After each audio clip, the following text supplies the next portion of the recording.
vez, tinha uma amiga, hoje ela está casada, mas ela era maravilhosa, empreendedora, menina crente, linda. E eu lembro de um dia estar num evento na igreja, acabou o evento, eu passei por ela, estava sentada na cadeira. Ela estava com o olhar tão para baixo, e eu olhei para ela e falei assim, o que houve? Ela falou assim, Mari, eu não sei mais o que fazer. Eu sou uma menina que ama a Deus, eu me cuido, eu trabalho, e não tem ninguém. E naquele momento, eu senti uma dor do tipo, cara, eu também não sei o que falta em você, você é maravilhosa. E 1 ano depois daquilo, essa menina estava já com seu noivo, uma pessoa lá de trás que o Senhor resgatou, aquilo tudo. E hoje a gente olha para aquilo e fala assim, tá vendo? Pra gente, aquele dia era o final. Mas era só o começo de algo poderoso do que Deus ia fazer na vida dela. Porque a espera, ela traz isso, a sensação de que nunca vai chegar. E o que eu mais vejo é mulheres dizendo assim, mas eu já estou esperando 8 anos. Mulheres que estão contabilizando o tempo da espera. Já estou esperando 10 anos e nada acontece. E realmente é confiar que Deus, ele vai trazer no tempo certo, na hora certa. Muitas vezes os nossos olhos... Tá tudo perfeito, mas Deus ainda precisa tratar alguma coisa em nós, não é isso, pastora Mari? Você falou algo muito especial, que é o seguinte, a gente trata a espera como uma pena.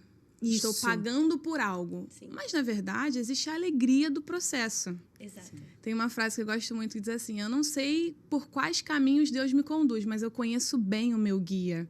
Então, independente do tamanho da espera, eu estou em um relacionamento com o meu guia, eu estou em um processo de melhora comigo mesmo, e eu vou tratando, eu vou cuidando, eu vou trabalhando, como a palavra de Deus diz, o solteiro cuide das coisas do Senhor, então eu vou agregando na minha história com Ele, para que essa espera não se torne esse peso. Sim. Então, talvez hoje, e eu sei que não dá para ignorar esse sentimento, né, de vazio, de todo mundo tá vivendo e eu não... Mas se a gente mudar a nossa ótica para Deus está me preparando para algo poderoso, o que falta em mim para que isso aconteça? Sim. Será que eu ouvi essa semana, será que a gente fica nessa de Deus está caprichando? Deus está caprichando ou eu que não estou pronta ainda? Sim. Muito bom. É muito importante analisar isso, né? Porque Deus, às vezes, precisa tratar uma dependência maior, a gente depender mais de Deus, confiar nele e saber que vai ser um testemunho. Porque, às vezes, o que Deus ele tá te dando, ele quer te dar, vai ser algo que vai ser testemunho da glória dele na sua vida. E você vai ter a convicção de que foi Deus que deu. Exatamente. Deus que fez. E, pastora Mari, conta pra gente aqui um pouquinho da sua história de espera. Que eu sei que você viveu essa história. Conta pra gente como é que foi esse processo pra você. A minha história de espera tem a ver com uma menina que assistiu filmes da Disney a sua infância inteira. Que perigo! Então, eu sonhava aqueles Com seriados da Disney, aqueles romances todos, né? Então, eu sonhava, de fato, em viver aquilo. O que pessoas próximas sabem, conhecem da minha história, eu fui uma adolescente de 12, 13 anos que usava um óculos fundo de garrafa. Eu tenho miopia, meu grau é 10. Nossa, eu também uso, eu sou miopia, sendo que o meu é 5. Imagina, o meu é o dobro. Dobro. Eu usava aparelho, o meu dente era muito pra fora. Então, eu fui aquela menina que sofreu muito por bullying na escola. Grande parte da infância e adolescência. Na verdade, grande parte da infância. Quando eu coloquei lente de contato, mudei de escola, o diabo é sujo, né? Então, antes me zoavam na minha frente. Então, quando eu mudei de escola, as pessoas não me zoavam mais, eu adotei aquela identidade. Eu falei assim, se eles não estão falando que eu sou feia pra mim, eles estão pensando.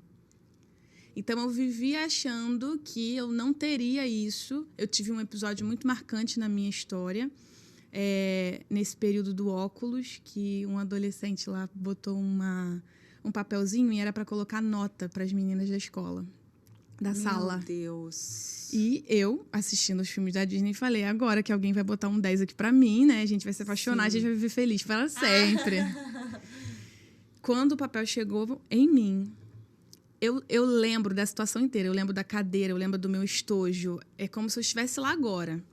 Uau. O meu nome tinha um monte de 0. O espacinho estava cheio de bolinha. Naquele dia, o diabo falou no meu ouvido, você é essa multidão de 0.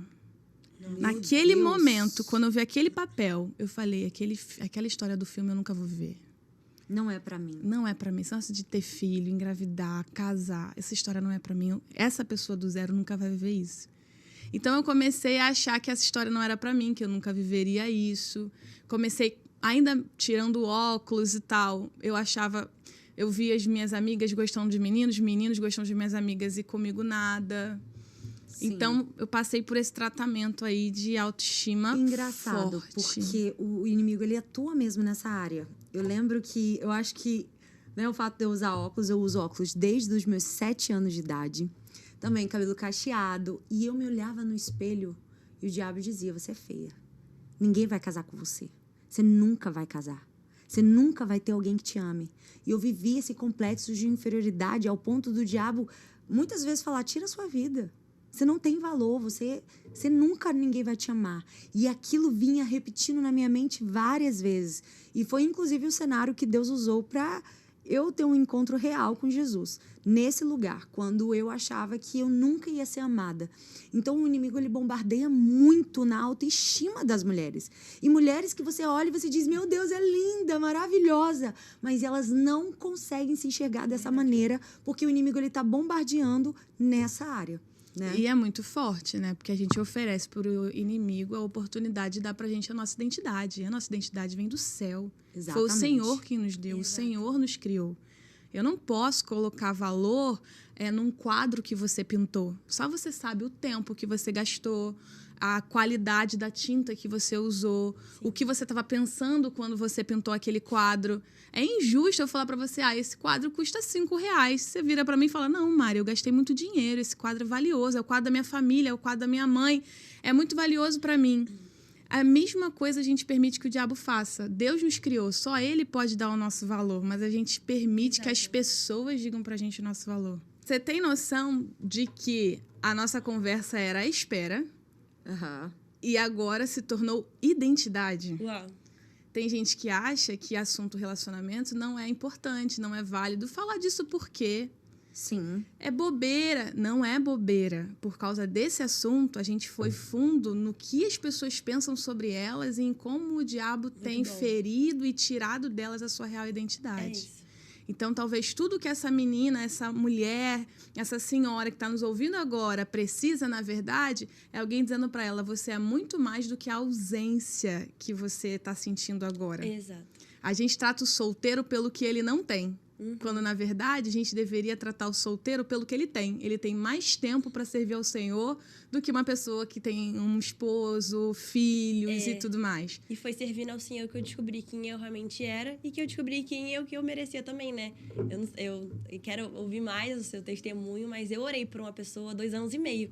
E as pessoas, nossa, é um absurdo, você orou? E a pessoa não sabia que eu tinha a palavra com ela. Caramba! E eu orei 2 anos e meio, eu não olhei pra ninguém, eu sabia que era essa pessoa. Hoje a gente namora e que Deus legal. Fez acontecer tudo. E eu esperei, orei 2 anos e meio por ela, depois eu orei 5 meses pra gente começar a namorar.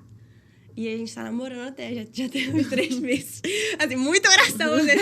Muita oração. Porque as pessoas acham... E quando a gente começou a namorar, né? Nossa, de repente, né? Do nada. Não. O de repente de Deus, ele tem um processo. O de repente de Deus, ele tem uma jornada. O de repente de Deus tem muita oração. Então, eu entendi que todas as minhas vontades do passado me levaram a lugares que foram o fundo do poço. Então, por que não deixar Deus governar minha vida dessa vez? Porque às vezes a gente quer botar a nossa prioridade, o nosso querer acima da vontade de Deus. E aí o relacionamento não dá certo. A gente estava falando com a pastora Márcia aqui sobre casamento. Aí não dá certo, a culpa sempre é de Deus. Mas não existe a nossa responsabilidade nisso. Então, o tempo de espera foi o tempo que Deus realmente pegou. Eu, nada contra loura e tal, mas eu era completamente loura, eu usava mega. Então, assim, Deus não mudou no meu exterior antes. Eu continuava aquela... Quem me via no passado, eu via pra essas pessoas, era a mesma menina. Loirinha, nananã, que faz... associava a imagem, mas Deus foi me despindo por dentro primeiro. E depois ele falou, agora você tira o mega, agora você pinta o cabelo. E eu tô fazendo transição, meu cabelo é cacheado. E aí foi a parte que Deus mais me tocou, porque eu falei assim, cabelo cacheado? Aí eu vi assim pra Deus, eu falei assim, e se eu ficar feia? Aí ele, e desde quando eu faço algo feio? E aí eu falei assim, então tá bom, Senhor. Mas primeiro, ele me mudou por dentro. Então, quem via de fora, lá, minha menina loirinha do olho azul, que é aquela que dançava, fazia dancinha, postava foto pelada. As pessoas não entendiam, por dentro já tava outra. Mas por fora era a mesma aparência. E Deus, ele foi trabalhando de dentro pra fora. Hoje, tipo, a Jennifer olha pra mim e ela, amiga, você não tem cara de que bebia horrores. Você não tem cara de que ficava com meninas, amiga. Você não tem cara... Eu falei, glória a Deus, porque isso é o tratar de Deus na minha vida. E hoje eu olho pro meu passado, eu não me arrependo nada do que Jesus fez na minha vida. Nada. Eu não troco a vida com Jesus por aquelas bebidas. Aquela não preenche, assim, não preenche. E eu queria que todo mundo pudesse entender isso. Como esperar foi bom. Porque eu poderia ter namorado com ele antes? Claro que poderia, mas eu não estaria pronta. Então, ai, gente, pode continuar falando, senão eu vou deixar que eu vou contar a história. Você falou um negócio muito legal, né? Sobre o nosso exterior. Enquanto a gente está focado no nosso exterior, é possível que a gente escolha alguém pelo exterior. Quando a gente começa esse processo interior, a gente começa a olhar o interior de outras pessoas também. Então, enquanto você achar que você vai conseguir encontrar o amor da sua vida, óbvio que você tem que se cuidar, óbvio, você é templo do Espírito Santo. Mas quando você achar que só vale isso, e aí posta foto, e aí tal, você possivelmente vai achar alguém que só vai gostar do seu exterior. É isso.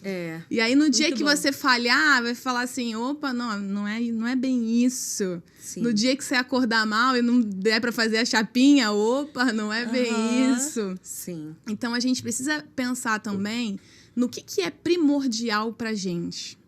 Costumo dizer que nesse tempo da espera, a gente conhece pessoas, a gente começa a entender. Roda de amigo. Nossa, eu nunca namoraria um cara como esse. Nossa, olha como é que ele fala com a mãe dele, sabe? E aí eu tinha uma listinha. Ai, maravilhoso. Nessa época, eu fiz uma listinha com 14 anos.